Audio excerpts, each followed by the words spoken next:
Space Podcast, Third Space Podcast, Third Space Podcast, Third Space Podcast. Hello and welcome to the Third Space Podcast, episode number 62, The Utility of Gossip. In this episode, Daniel and I discuss gossip. No surprises there, not even a funny, clever title. In the past, we had an episode discussing empathy, which is generally considered a positive phenomenon, and I made the case why empathy can be bad. Well, in this episode, we take gossip, which is generally considered a negative phenomenon, and we at least try to stretch our brains and think why it might be a good thing, or at least why people do it. And then, in addition to that, we talk a little bit about our own personal experiences with gossip, some of the moral issues surrounding gossip, and that takes up the entire conversation. So, I hope you enjoy the episode. Third Space Podcast, Third Space Podcast, Third Space Podcast, Third Space Podcast.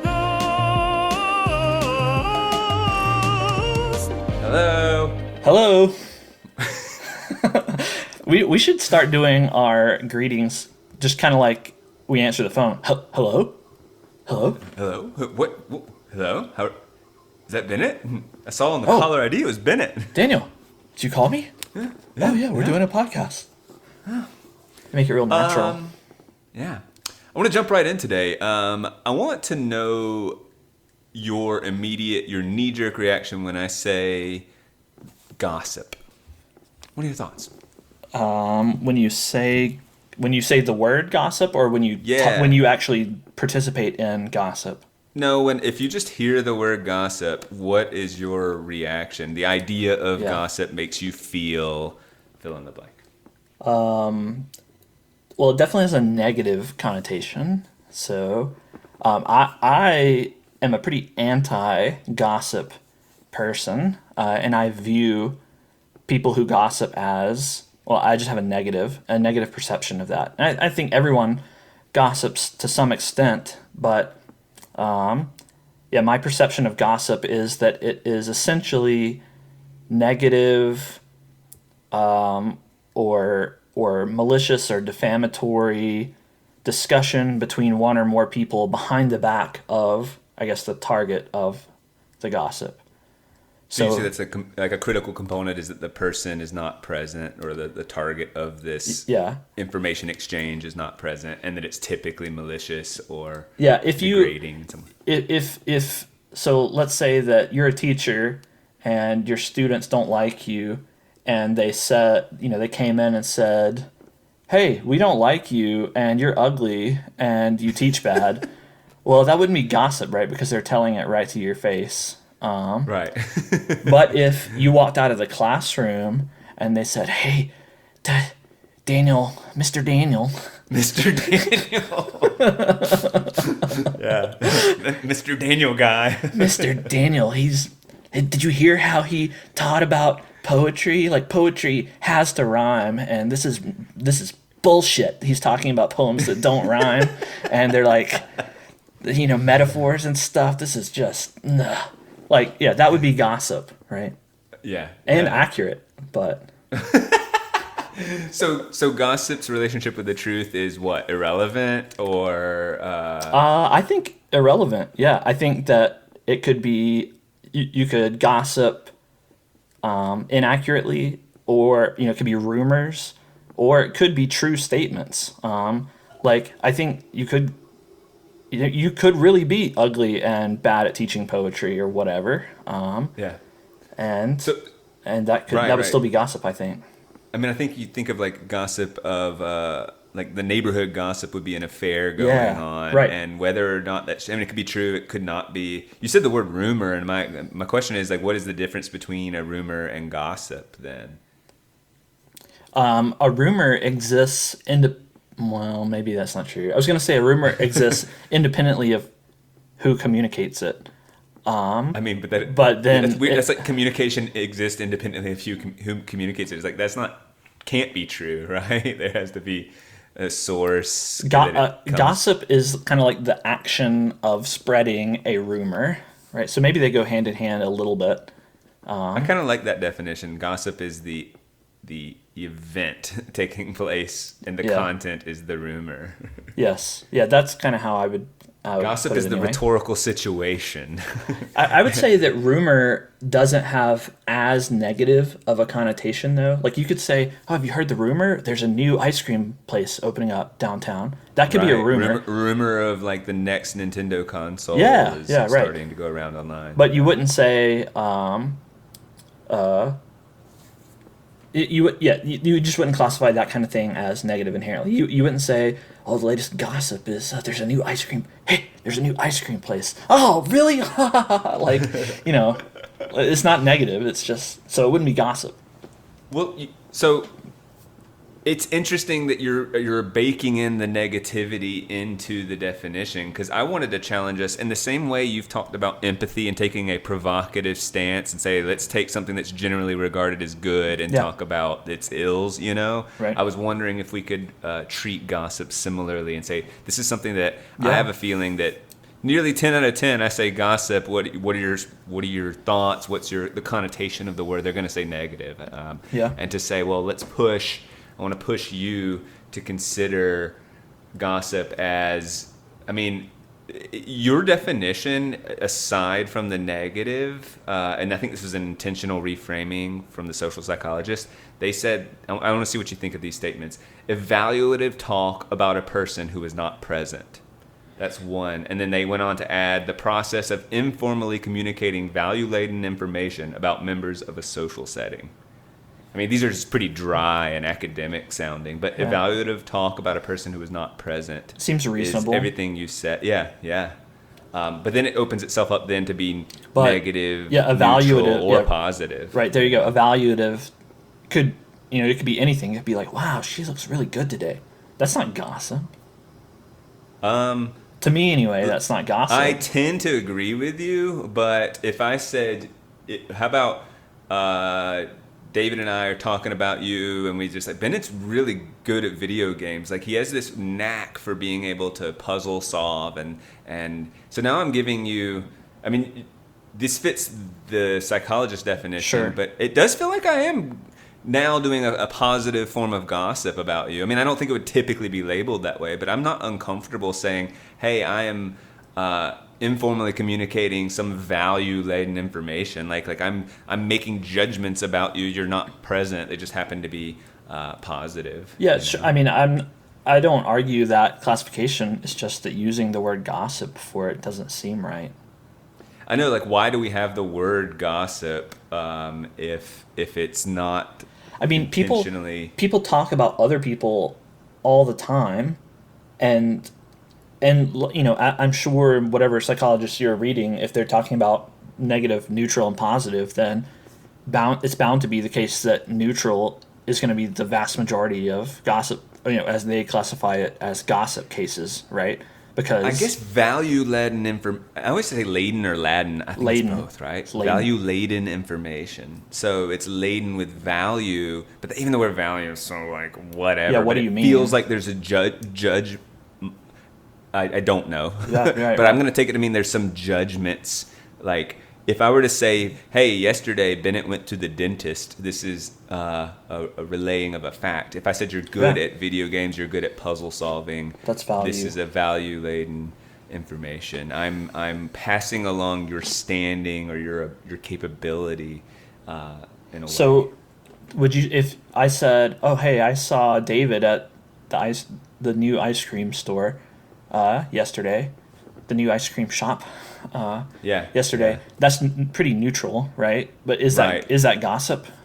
Well, I guess I don't understand how there can be, if it's value laden, I would say that it can't be neutral.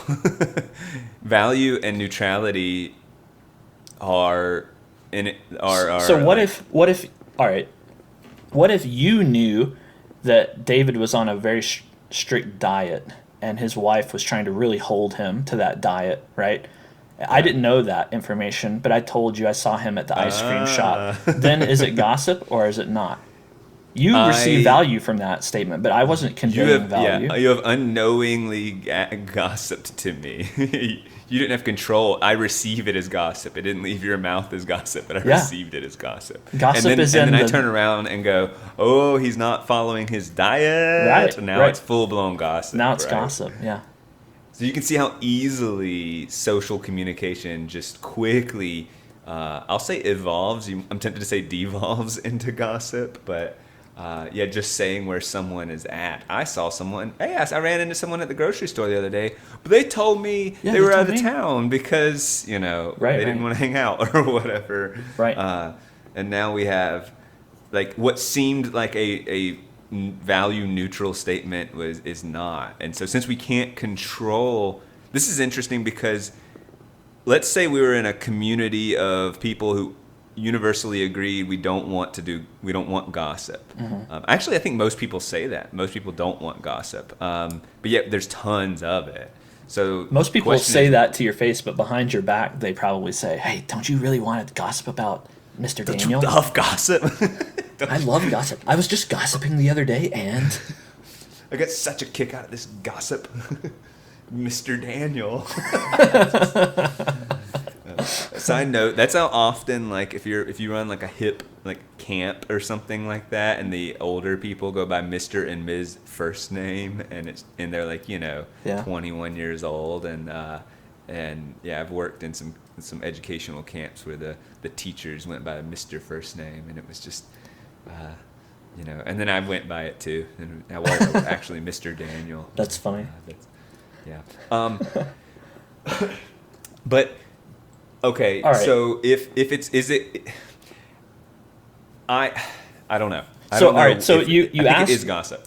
All right, so let's grant that is true. That the psychologist definition, if you're sharing evaluative speech about someone who's not present, then that is gossip. So you kind of frame this as in the same way that I took empathy, which is generally considered a positive, especially in our current society, and I said, wait a second, there might be some negative things about this phenomenon. Gossip is also a phenomenon, and maybe we could just take it as a phenomenon without any positive or negative bent. The negatives of gossip are obvious, but maybe there's some positives to it, and you're asking maybe we can examine what those might be. Yes. Okay. Does anything come to mind? A positive? That's pretty hard. I guess I have a pretty instinctive negative reaction to high gossip. Disgust factor. Yeah, pretty high disgust factor to gossip. Like, all right. Given that, here's my why gossip is useful. If you come across someone who is gossiping, then you know to avoid them forever. In the same way that if you come across someone with like purple hair or tattoos, then you know to avoid them. Like in the same way. It's so ridiculous. It's just a signal. It's a signal of danger. And so it's a signal of not. Well, wait. The blue hair or tattoos is a signal of outside the norm. I'll grant you that. Danger. But gossip is not a signal of it's not outside the norm. But it is danger possible, or trustworthiness becomes a little right. Yeah, obviously I'm joking a little bit, but it's the same way if you caught someone in a lie, right? Like it's a social behavior that has negative implications, right? Yeah, I want to push back. Could it not be ingratiating? Could it not be a bonding moment like that? That's what I was going to say. If you really press me, like commiseration is something that people do. Like if you and your coworker have a really crappy boss, then you can commiserate and say, "Man, he was being a real jerk today," or whatever. And is that bad? Yeah, probably. Probably isn't the healthiest thing, but it's a stress relief. Does allow for bonding. You can imagine the oppressed peasants in North Korea or something, like when they feel like they're not being spied upon, they probably really let Kim Jong-un have it. Maybe I don't know. Maybe they're brainwashed or whatever. But you can see what I'm trying to say here. Like it's maybe there is some bonding thing. Yes, bonding, an outlet. You're communicating at someone else's expense, But if that someone else is a celebrity or a dictator or someone far away, then you experience the positive bonding experience, but they don't really experience the negative of being gossiped about. What if I'm in an institution for a long time and I know how it runs, I know the ins and outs, I know the politics of it. I know my boss has, let's just say I even like my boss, but there are some qualities that maybe not. Bad body odor. Yeah, whatever. No, just like certain things tick them off.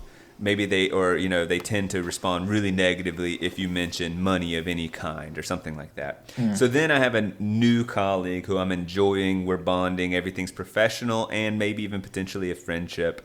And my colleague is like going to the boss and is going to mention the thing that upsets them, money, and maybe in this case, so saying, hey, I think I need this if I'm going to be doing X, Y, and Z. Right. And I know that this is I need the expensive dictionaries off, this year for this year's curriculum. Money seems like a bad example. I almost want to say it's like they just really look down on Shakespeare. Yeah. Or it's just something that's like, and then the friend is really wanting to teach Macbeth or the colleague. So the colleague's gonna go, I'm gonna go pitch and I start to say, well, I just need to let you know, the boss, freaks out over Shakespeare, hates Shakespeare. Am I just relaying? Because like I'm looking out for the colleague. I'm not necessarily. I'm kind of just speaking the truth about the boss, and I'm not even. I don't know. Like, what are your thoughts? Am I talking ill of the boss, or does that even is this gossip? I mean, it's another area kind of in the middle, like the David at the ice cream shop. Like yeah. Maybe when you say the boss freaks out about Shakespeare, that certainly sounds more negative than neutral. Even if it is accurate that the boss really doesn't like Shakespeare and that's a tense subject, maybe I don't know, traumatic. What if I did really diplomatically? I didn't say freaks out. I just want you to know that historically this is, they've reacted negatively to Shakespeare. So just know that going in when you pitch, you have an uphill battle, Instinctively, I still categorize that as gossipy. Like, even though, I acknowledge it's presented as neutrally as possible, it's like that your colleague has no firsthand information about this.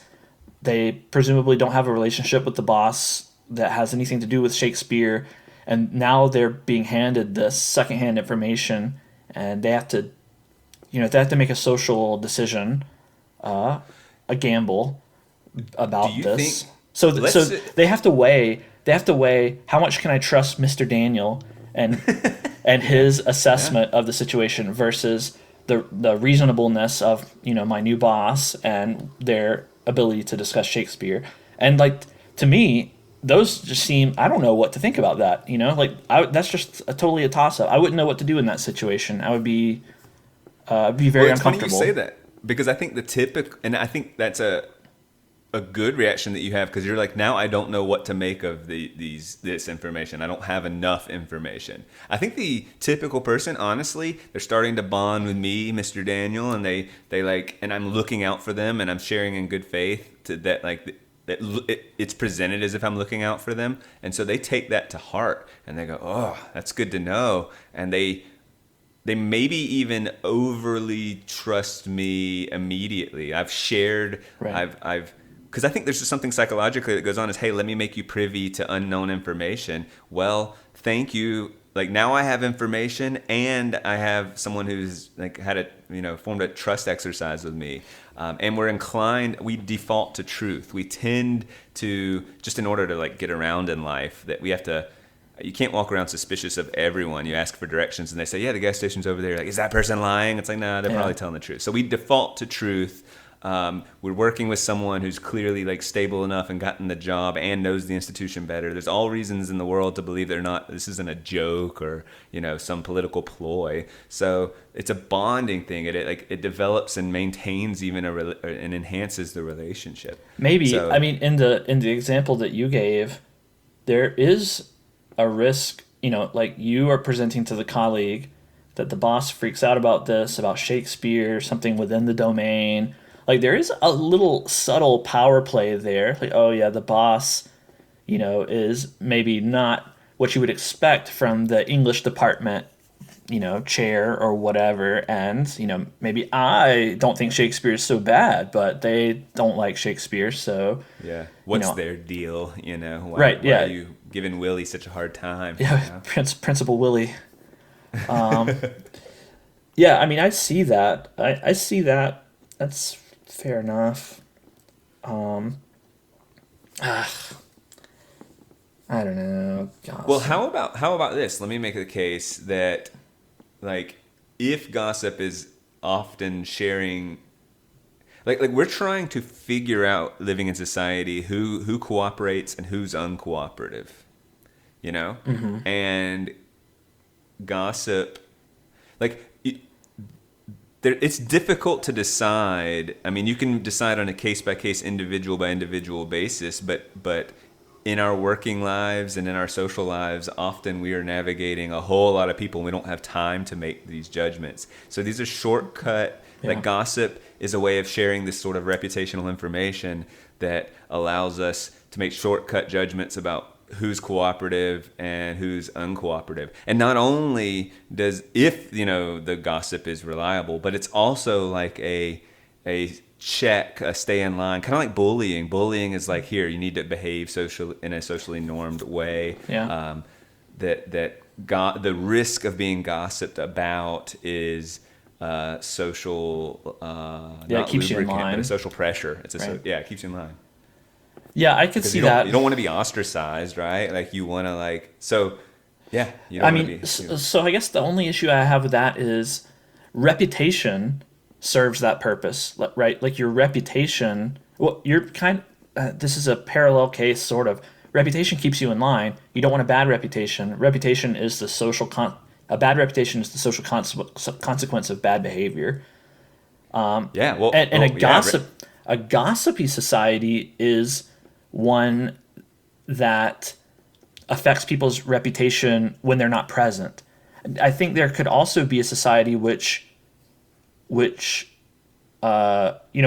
affects someone's reputation not behind their back, right? Like they're very open about their criticism. It still affects their reputation, and like I'm thinking of a lot of Asian societies that are shame based, right? They're very open about their disapproval, whereas, so they just say like, you're fat. Yeah. Lose weight. Yeah, you should lose some weight. Yeah, you're overweight right now, or you're bringing dishonor to your family or whatever. Like they say it openly, and that affects their reputation, and they change their behavior. Whereas, perhaps we're talking about a gossipy society. I definitely think our society has a pretty high tendency to gossip. Maybe you don't discover that your reputation has taken a hit until later. Maybe you never discover that your reputation has taken a hit directly, only indirectly. That's interesting about so then I'm going to guess that all cultures care about reputation, and then there's ways to address that reputation. Gossip is addressing indirectly, right? Like Mm-hmm. behind the person, the reputation. So the discussion about reputation takes place behind closed doors. At least the negative aspects. I do feel like compliments and things are, sincere or otherwise, are to your face for the most part. In fact, I think it'd be a good exercise to work on. You could call it positive gossip, but like speaking well of people behind their back, and see what that kind of does for your own reputation, right? Because that might spark other people to internalize, wow, Mr. Daniel speaks well of people. Instead of, if I were always gossiping negatively, I think that but I never made the connection that reputation is, when we talk about reputation, we're kind of having a similar conversation, gossip and reputation. Well, how are reputations developed? Well, gossip is one of those ways. It is one of the ways. I would almost say primary. No. I'm going to assume for a second that gossip's connected to truth. Like it's not just complete lies. And if it is a lie, it's probably a distorted truth. So we have actions and we have skills and we have things that we go out and do in the world. And then people pick up those actions and skills And that's where it all becomes gossip or rumors or things get really distorted between what actually happened the second someone has to relay what happened. Sure. Yeah, I mean, I agree with that part of it, but I don't agree that gossip makes up the better part of reputation.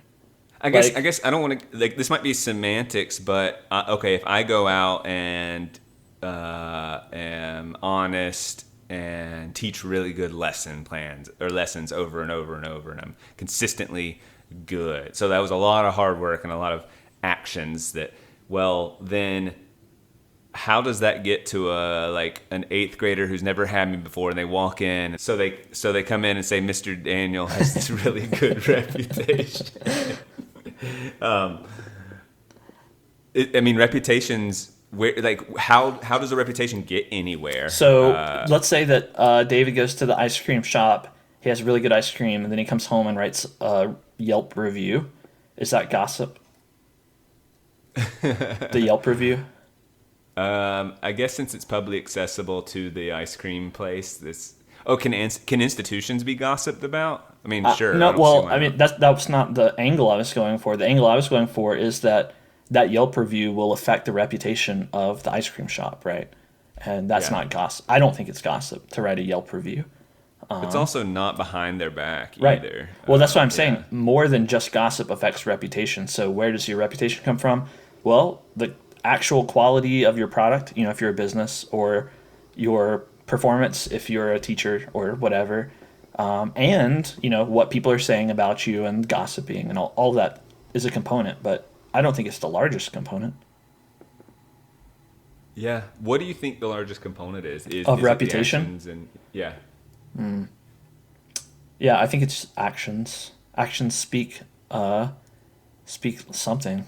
Actions speak louder than birds. Birds can be pretty loud. If you've ever heard actions parrot. chirp louder than birds. Yeah. Actions speak louder than birds. A lot of wisdom in that. I saw that these particular researchers, they categorized gossip into 3 groups: social information, physical appearance, and achievement. I don't know if that does anything for you, but because we've been kind of limiting it to social information. Physical appearance just seems like someone's hot take on whether they find you attractive or not, but it's pretty frequent. Is it true that women gossip a lot more than men? Is that true? This is what they found, actually. Women engage in more neutral gossip than men. Otherwise, both genders engage in gossip similarly. Oh, whatever. So. No, I don't believe that. But it's funny that women engage in neutral. Basically, women say nothing of import. They talk a lot They about talk people about doing They talk things. a lot about just nothing. They talk to hear themselves talk. That makes sense. I believe that. I believe that. I think this goes down to people and things. Some women are talking about people and men are talking true. about things. That's true. That's a good point. So women are more likely to be like, Carol got her hair done and maybe value judgment about it. And meanwhile, I'm saying have you played Legend of Zelda: Tears of the Kingdom? Yeah. Yes, exactly. Or a car or whatever. Or the latest poem. Have you read the latest poem by? and even when men talk about people, let's say sports and the athletes, it really is treating the sport as a thing and then getting into the data and talking about his triple-double or his home run-a-thon or whatever. Right. They're not saying, Tim Tebow, he's such a family man. Yeah. He got his hair done. They might add on an addition, they'd be like, and he's hilarious, or he wears his interview, he says these funny things, but that's almost an icing on the cake. You have the athlete doing this performance with this data, this thing we can talk about, and then charm gets folded in their personality or whatever. Yeah. Take any college team. It's weird. We thingify, men tend to thingify people. Right. And I wonder I've had this experience, do women peopleify things? So yes. A woman Dogs. playing a video game and go oh, this little cute, animal over here, dogs. Yeah. I mean, we had a whole podcast on anthropomorphization of animals, and I definitely think that's very common. Here's a few other interesting findings about gossip. People who gossiped a lot tended to be more extroverted. Yeah, no, that doesn't surprise me. Yeah. Older people, well, that just means, they're talking. But Yeah. It just makes sense. Older people do not negatively gossip as much as younger people. That seems, okay. I guess that... My guess would be that as we get older and we see our own, I'd like to think that as we get older, we recognize our flaws more and we're more understanding, so we're less inclined to... But maybe we're less social. Maybe we're talking less. I'd like to know how many interactions the average 9th grade student has, and then how many the average 40-year-old has. Yeah. I bet we're just talking to less people. Just everything's less. I definitely think that's true. Yeah, I think, and it depends on what you classify as talking to, like with social media and the internet and all of that. Like, oh yeah. I mean, I think despite social media connecting everyone to a huge degree, real communication has dropped precipitously in the last 10 years. Yeah, for sure. Like genuine, authentic stuff. Most gossip is about someone the person knows. Gossip is usually neutral, but negative gossip is twice as common as positive gossip. So I don't like this whole neutral gossip because it doesn't fit to me if it's value laden, then it is not neutral. So I just don't, if you just mean talking about people when they're not present, then of course that's by far the most, it's just sort of reframing the word gossip. But negative gossip is twice as common as positive gossip. That doesn't surprise me. And then as far as socioeconomic status and education, these do not seem to have any influence on how much a person gossips. So you could be high class and have your PhD, or you could be poor and stupid. That doesn't surprise me. That doesn't surprise me either. I wouldn't anticipate much of a correlation there. But doesn't that, I mean, in some ways, I want to believe that as you further your education, you are growing as a person, and that growth would lead to less negative gossip, I'll say, like you would just gossip less in general. No, I don't think so. I mean, I know. Ideally, I don't think so either, but I'm upset that, like, why are we getting all these educations? I guess it's just to do stuff and do tasks. But in terms of the liberal arts education, the promise of the liberal arts and why we study philosophy and why we read books about, fictitious peoples, because we learn these higher truths and we grow and we start to, the idea of gossip loses its appeal, at least all the negative aspects of gossip, and then we do it less. But so therefore you would just see a trend that, generally speaking, more educated people are like gossiping less. But no, it doesn't seem to do anything. So that suggests to me that the quality of your relationships and your education are just like, there's no difference. And I guess that's obvious, but I'm sad about that. Like, the reason I'm curious and want to learn about the world is just to live a better life and have more fulfilling everything, including relationships. It's not so that you can tell other people how much you know and how much better you are than them. No, it's not. I guess there's another genuine, like, the reason you would study like some sort of program is so that you can manipulate the program itself. But I don't think about that as like, I guess when I say education, I don't mean learning the ins and outs of a particular program. I just mean like learning how to think. And if you think well, then you communicate well, and therefore your relationships are elevated. And so I'm upset at the idea that doesn't have any impact on gossip. But if they're just defining gossip as talking about people, yeah, sounds like they are. All right. Let's also just acknowledge this is a social psychology experiment. Soft science. It's very soft. Very soft, and we don't know anything about their methods. And who knows how they categorize as we examined. It's hard to classify whether something is negative, neutral, or positive in some cases, right? Because I might not be uttering what I think is positive or negative, but you might take it some other way. And then when you spread it to someone else, you could say the same thing verbatim, but it could be taken a different way, right? And so it actually gets kind of hairy. I agree that I don't like the neutral.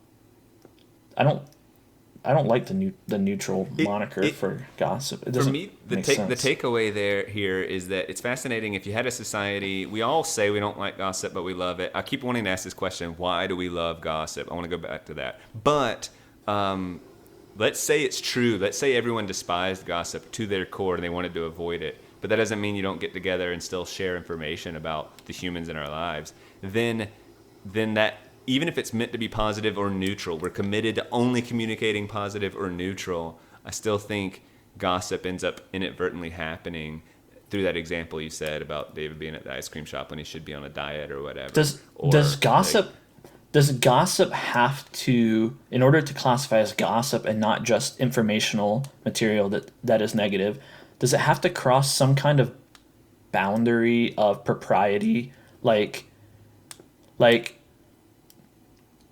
sharing someone's otherwise private information or sharing what someone said to you in a conversation? Like, there's lines of propriety. I guess those lines of propriety aren't necessarily clear cut, but in order for it to be gossip, like if you said to a colleague of yours that little Johnny did very badly on his latest writing test, and your colleague was a history teacher, so, Johnny did bad on the writing test, maybe keep an eye on that when you're testing him in history or whatever. Like, that's not crossing any lines of propriety, right? Because, it's a professional discussion of your students' aptitude. If it's intended to help them, if I were just like, potentially if I'm venting about a student, I don't know if that's a professional. Okay, fair enough. Well, that's a line of propriety, right? Like that would be crossing the line of propriety, I think. And so that might tip into gossip. Like, is that an additional subtle component of what makes gossip?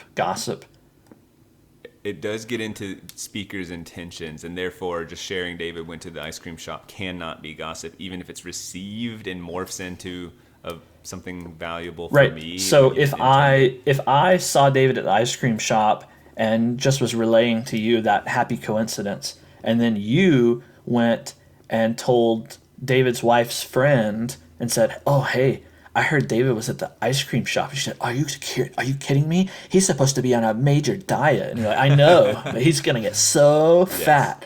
And then you would be gossiping. Yeah. Yeah, you started the machine, but you didn't know it. You were truly an innocent communicator in this case. So if I said, "Hey, let's say if it's I'm concerned about this kid. I know you teach them too." Well, I guess that's seeking out information, right? They fell asleep in my class. I'm concerned they're not getting, I don't know. And then that person who's been, the other teacher, has really been struggling with the students, frustrated with them, doesn't even, secretly doesn't like them, has fallen asleep in their class too. Is this kid, I'm taking this to the dean and I'm going after the kid. Yeah. I don't know that I don't know that I was gossiping. I was seeking help. But then the receiver went and took the information. I mean, this is a fairly obvious truth, is that we as humans are gathering information. So whether it's socially or just observing personally, and then do ill will with that, or turn it into gossip, I can't fault myself for saying this kid fell asleep in class. Is everything okay? If that's good faith, then that's all I can do. It's just this is a reminder for me of how good faith conversations or goodwill can get distorted really quickly. Yes, that's sad to me though. Here's a cynical take on neutral gossip. Neutral. There's no such thing as neutral gossip. There's fishing for positive or negative gossip. So when I relay something to you "Oh, did you see that Cybertruck? Did you see the latest Tesla Cybertruck? It has some bulletproof windows," or whatever I'm saying, I'm not really conveying to you neutral information. I'm wanting you to say, "Yeah, man, that thing was kind of ugly, and don't the windows, didn't they break or something? Didn't they kind of suck?" You're trying to learn something about me. If I said, "Hey, on the way to school," now imagine this actually happens in education all the time, and so it's "Hey, on the way to school, I saw this truck with a Trump 2024 flag, this giant flag." And they say it to me, and they just and then they just wait. Fact. They just wait. That's just neutral. That's just neutral gossip. It's just the fact. Totally neutral, bro. And then so when we live in a polarized so what do you society, say? "Oh, I also used to drive a truck." How big was the flag? What kind of truck was it? You can deflect, I suppose. But or sometimes when you obviously detect, doesn't matter how you feel or agree with them or not. I just don't like the flavor of that conversation. So not giving them what they want is now like, all right, I'm gonna like mess with them because they're not admitting what they're doing, so they'll feel frustrated, but they can't say why they're frustrated if I just say, oh, how big was the flag, or how, like, what kind of truck was it, or were they obeying all the laws? Like, even if you say that, then all of a sudden you're getting into, you must like Trump if you're were they obeying all of the traffic laws? You must support Trump. You must support Trump because you asked about the speed limit. Yeah. Well, that's very funny. I just assumed that if you brought them up, they were doing something bad. Like you came in and sort of. Yeah, I've had those. I saw this. I've had those kinds of situations where someone who obviously has an opinion on something really tosses that bait out there, and they really want you to comment on it, and it's kind of eye-rolling when that happens. Isn't this frustrating? These are all the layers that frustrate you because it's not. I suppose the reality is, in any conversation, you don't have to say, like, I don't say to you, hey, Bennett, I'm happy, I'm in a good mood, I'm going to talk about burger. I don't always explicitly state all the things. There's implied, like, oh, man, Friday's tomorrow. Like, in that statement, I'm saying I'm happy. But, sure. Like, that's implied. But the frustrating part is if I'm fishing for your political stance, or when it's not merited, right? Like in a professional setting, perhaps, or or just like, these sorts of, instead of coming out and saying, how do you feel about this? Just ask me how you feel about it. I don't appreciate the subtext because the reason there's subtext to lots of things, but if the subtext, you're trying to cover it up. And like you're trying to hide your real intentions, and it's the hidden intention that's bothering me. Because just saying like, "Oh man, tomorrow's Friday," I'm not trying to hide that I'm happy. There's not hidden subtext. There just is subtext. Right. And it's the hidden subtext that bothers me. I will take the strategy sometimes of when I want to know what someone thinks, I will ask the question in a totally non-leading way, as non-leading as I can. I'll give an example. Like, I was talking to someone about investing advice recently, someone who gives financial advice, and I simply asked, what's your opinion on ESG, environmental social governance rules? I've heard a lot about them lately, and I want to know what you think. And I asked the same about cryptocurrency. So 2 topics. I didn't present whether I was for or against either of those things, or whether I was invested in either of those things, or anything. I just threw it out there. Both of those, however, are very controversial topics in investing. And so I could just tell when the person responded to me that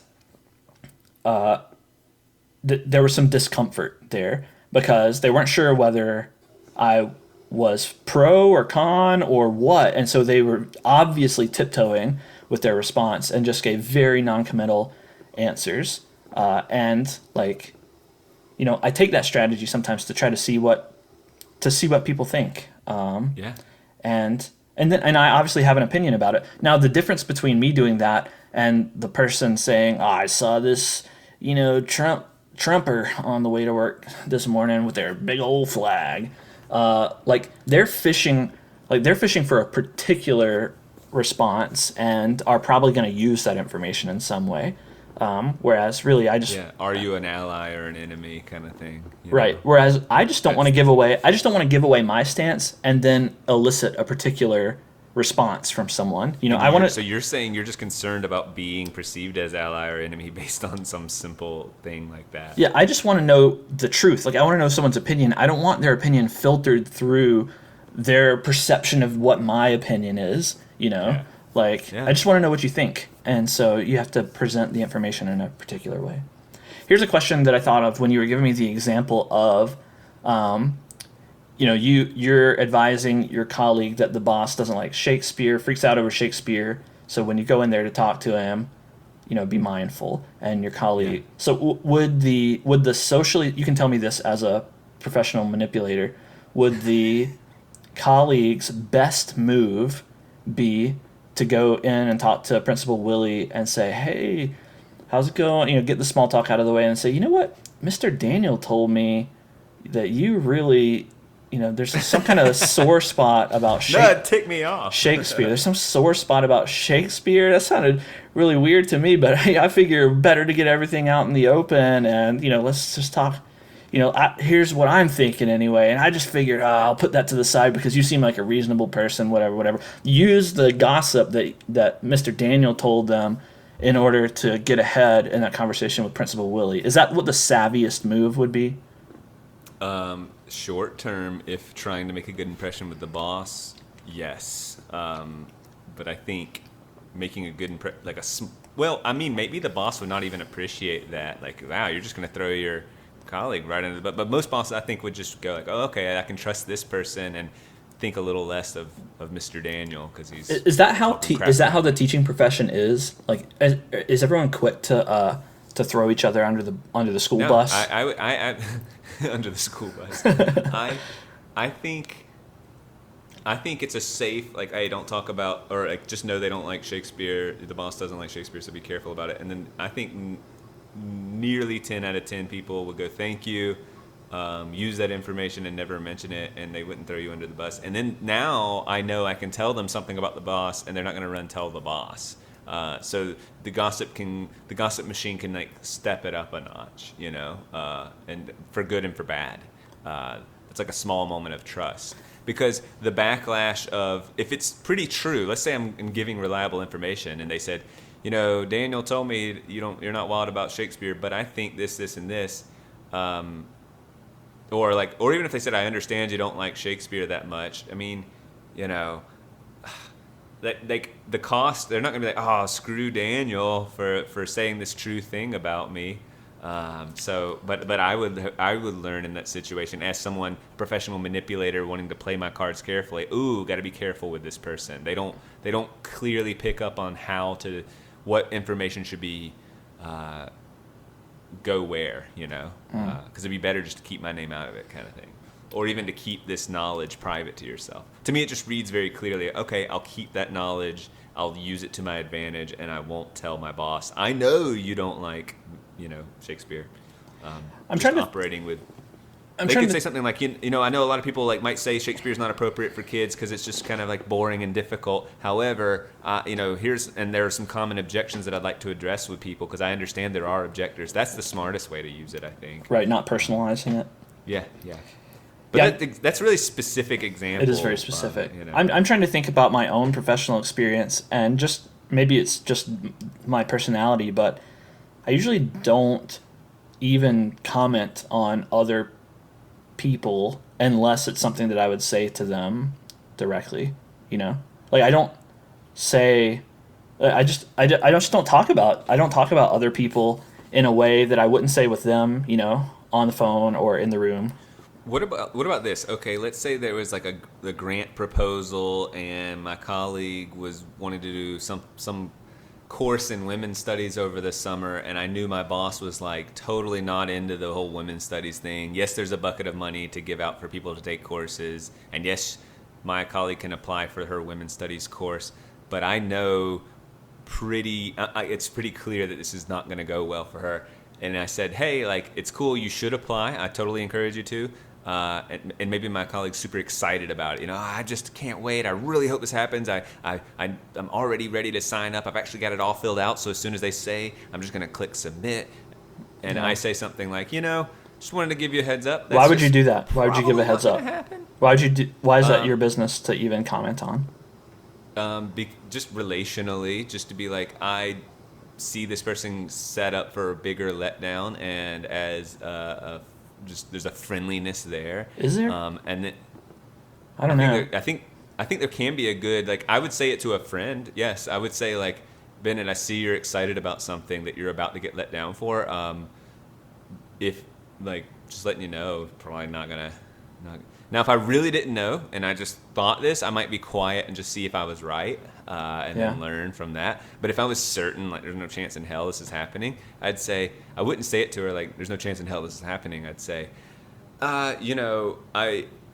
maybe whatever reason I would know things, like it got turned down in the past or something, or whatever. I could say, hey, I just want you to know that might, I see you getting excited and I don't want you to get like too disappointed. But if I said, this person's a jerk and hates women's studies, and I'm on your side, and go women, and this person's anti-woman, and something like that, then it's just like, to what degree?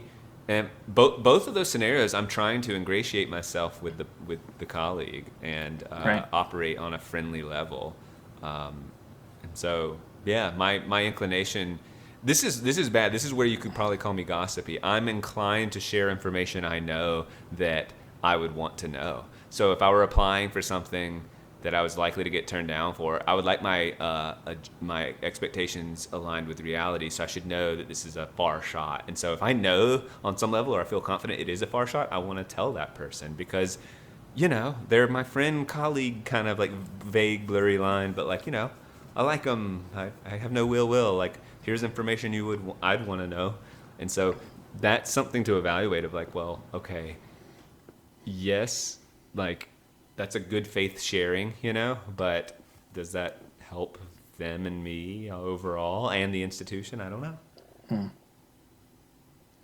Gossip, my man. Interesting topic. I think I came away from this still thinking it's negative overall. Like I don't think my mind was opened too much to the wild possibilities of gossip.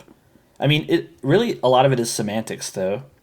I think it's a lot of semantics. I like the idea of actively trying to engage in positive. I do like that for myself. Well, okay. That's not what I was. I thought you were going to say something else. I thought you were going to say you like the idea of taking a concept with a primarily negative connotation and trying to justify it in the positive sense. In the same, come up with a pithy name like Devil's Advocate or something like that. We just do that with frequent, like tossing out like murder or sure. Really, we could range it on a scale of 1 to 5 or something like really negative. Because gossip would probably be what on a scale like where murder's 5. Is this a 2 gossip? Assuming they're all kind of negative. That's a dumb question. I don't know how to quantify that exactly. But you're saying like it is like powers and drawbacks. Like it's fun to scale it. Like how negatively viewed is the concept. Yeah, no, you're right. It's definitely not as extreme as murdering someone. Probably depends on the gossip though. 4.5. It depends on what you're saying about someone. Jeez. I guess you can lose your job, your reputation, your friendships and stuff. So it can be very severe.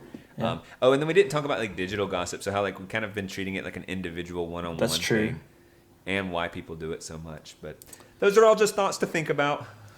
Digital gossip. What about anonymous gossip? Too? Yeah, I mean, I guess like comments, like the comments in YouTube or like fire that's pit what I was kind thinking. of thing. But I don't know if those are gossipy. I mean, I guess I don't know. I don't know if it's gossip. It's are those gossip? You're not talking about another user. You're usually just arguing face or anonymous to anonymous.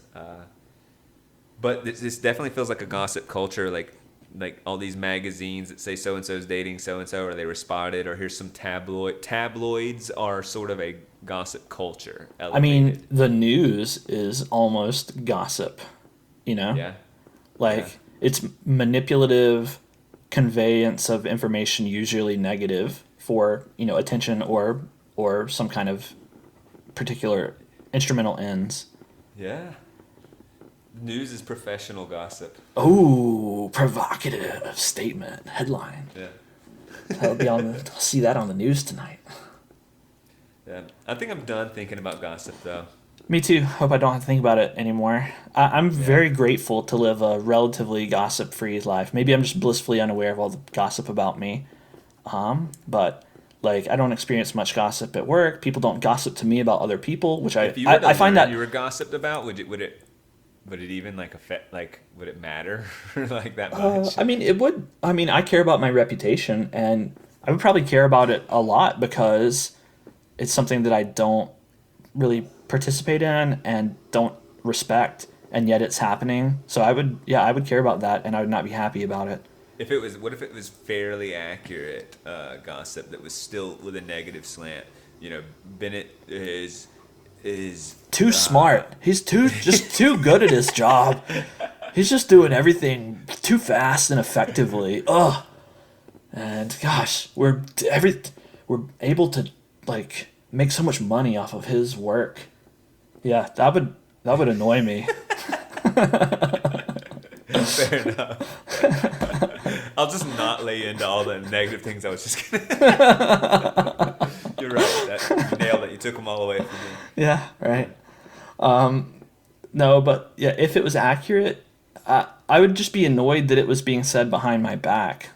That's all. Yeah, you know? It's almost like you feel like you have a right. If it is you and it's personal, then you should be engaged with it or have a right to be engaged with it. That makes sense. I'm just very grateful that I don't have much of that in my life. The people that I surround myself with don't usually participate in gossip really, and I don't experience it professionally, and that's just, it's really nice. I suspect it's part of why we've sort of distanced ourselves from social media. It's one of the many layered reasons is that it is a culture in some ways of gossip. Yeah. It's not that appealing. Did you see what so-and-so said on Facebook? Right. Oh my gosh. Right. I mean, like even that is it's a whole avenue to like maybe even like all those posts are the reason there's any value to like putting your meals on, is to, so then someone can say, man, have you seen how they only post about their food, or like, right. I'm sick and tired of seeing baby pictures, or man, their Classic. wedding, that dress was tacky, or so like all the posts are valuable because they're fodder for gossip. It's a gossip machine. Maybe so. Yeah, social media sucks. Yeah, man. Dude. It's over. Bye.